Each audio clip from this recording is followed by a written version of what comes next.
நாம் எப்போவுமே வாழைக்காய் வறுவல்னாலே ஒரே பேட்டர்னில் தான் செய்வோம்.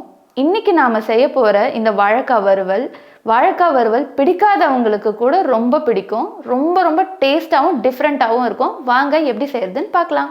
இப்போது ஒரு மிக்சர் ஜாரில் 1 டீஸ்பூன் ஜீரகம் சேர்த்துக்கலாம்.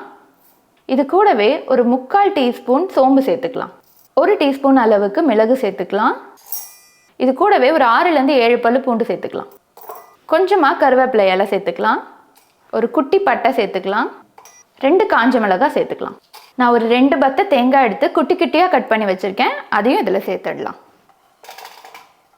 அவ்வளோதான், இதை அரைச்சிடலாம். நல்லா இந்த அளவுக்கு அரைச்சிக்கலாம். பேன் நல்லா சூடானதும் ஒரு 2 டேபிள் ஸ்பூன் அளவுக்கு எண்ணெய் சேர்த்துக்கலாம். இதில் நான் 1/2 டீஸ்பூன் அளவுக்கு உளுந்தும் 1/2 டீஸ்பூன் அளவுக்கு கடலைப்பருப்பும் எடுத்து வச்சுருக்கேன். இதை இதில் சேர்த்துடலாம். 1 டீஸ்பூன் கடுகு சேர்த்துக்கலாம்.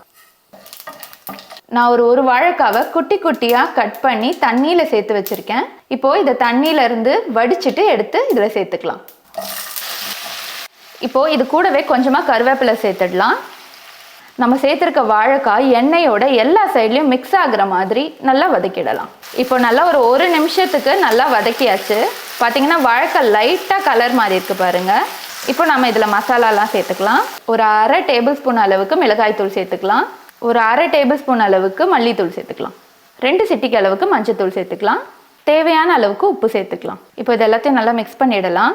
இப்போது இதில் கொஞ்சமாக தண்ணியை தெளித்து விட்ட மாதிரி சேர்த்துக்கலாம். ஒரு 3 நிமிஷத்துக்கு மூடி வச்சிடலாம். பார்க்கலாம். பாருங்கள், ஓரளவுக்கு வாழைக்காய் எல்லா சைடும் வெந்துடுச்சு. நம்ம அரைச்சி வச்சுருக்க மசாலாவை இதில் சேர்த்துடலாம். சேர்த்துட்டு நல்லா மிக்ஸ் பண்ணி விட்டுடலாம்.